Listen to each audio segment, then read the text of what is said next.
Oh yes, God bless you, God bless you. Leo nitakufundisha mbinu kuu 5 za kushinda umaskini wa ukoo. Kuna watu utakuta familia nzima mnata mtu mwenye baisikeli. Au akifanikiwa sana na bodaboda. Sisemi kama bodaboda ni mafanikio, lakini ina uwezo kuonyesha taswira wa mwenendo wa maisha ya mtu. Kuna watu ukoo mzima kuna mtu kasha kufika Dar es Salaam. Sisemi kama kuishi Dar es Salaam ni mafanikio, ila kama unaishi katika nchi ya Tanzania na unapenda kuwa somebody, lazima ujifunze kuja kwenye mkoa wa Dar es Salaam, aidha kuchukua mizigo ya biashara, aidha kuja kujifunza vitu fulani, au mikoa yote mikubwa, Dodoma, Arusha, Mwanza. Sisemi kila tajiri lazima akae Dar es Salaam, hapana. Kuna watu utakuta ukoo mzima hakuna mtu ambaye kashia kupanda ndege. Sasa leo nitakufundisha mbinu kuu 5 za kushinda umaskini ndani ya ukoo. Mbinu ya kwanza, jifunze kutoka. Mungu alivyotaka kumbariki Ibrahim, alimwambia hama kwenye hilo eneo. Kuna maeneo mengine yanaishi kwenye kivuli cha laana. Unatakiwa uhame uende ukatafute kwenye eneo lingine. Tena Waswahili wanafika mbali wanasema nabii akubariki kwao. Hiyo ni misemo tu ambayo inakufanya wewe ujifunze kuhama na kutafuta riziki nje ya ardhi uliozaliwa.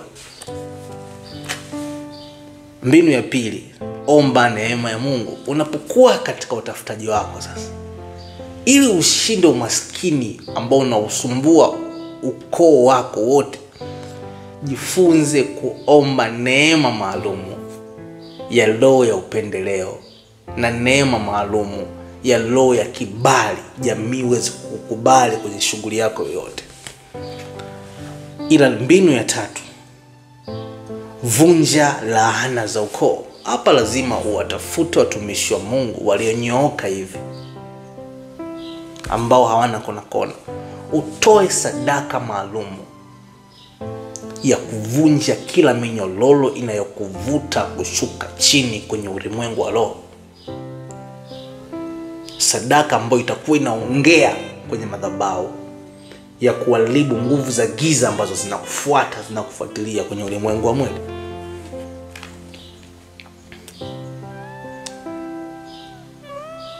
Kili maandiko ya ushindi. Mbinu ya 4, Biblia inasema nao wakamshinda kwa damu ya mwana kondoo na kwa neno la ushuhuda.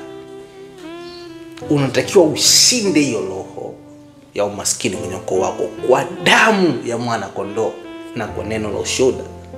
Yesu kabla ya kuondoka aliweza kula meza ya Bwana, akawapa watu divai, akawapa watu na mkate.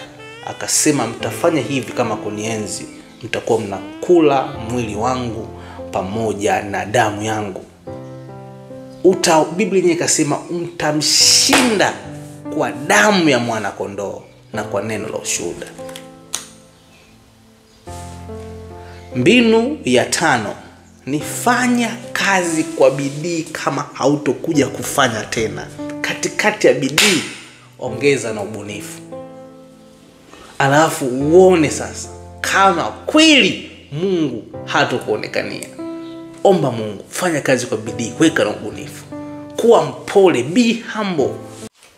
Oh yes, God bless you, God bless you. Leo nimekufundisha mbinu kuu 5 za kushinda umaskini unaofuata damu ndani ya ukoo ama familia. Utakuta babu alikuwa maskini, basi baba anakuwa maskini, mtoto naye anakuwa maskini. Nimefundisha mbinu hizo kuu 5 za kuweza kushinda umasikini ambao wenyewe unafuata channel ya damu katika ndani ya familia ama ndani ya ukoo fulani. Sasa maarifa haya yana uwezo kukusaidia wewe kuweza kukata huo mkondo wa umaskini ambao unatesa familia ama unatesa ukoo. Lakini usiwe mchoyo wa maarifa haya.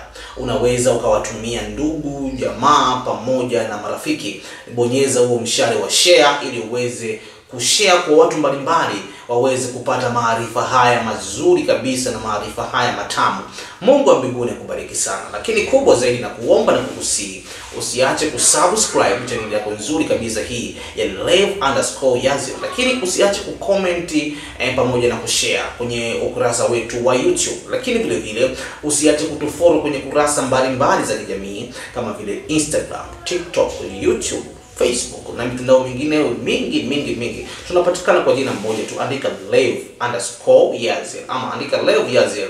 Mafundisho yetu yatakuja, lakini ukisha subscribe usisahau kubonyeza alama ya kengele na usisahau ku turn on notification ili uwe wa kwanza kupata mafundisho yetu mara pale pindi tu yanapoweza kutoka, na uwe wa kwanza kupata mahubiri yetu mara pale pindi tu yanapoweza kutoka.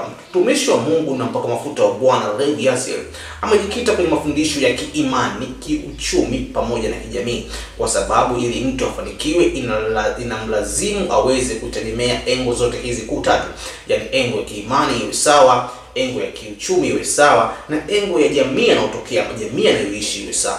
Ndio maana mafundisho yetu yanafiti kwenye engo zote kuu tatu.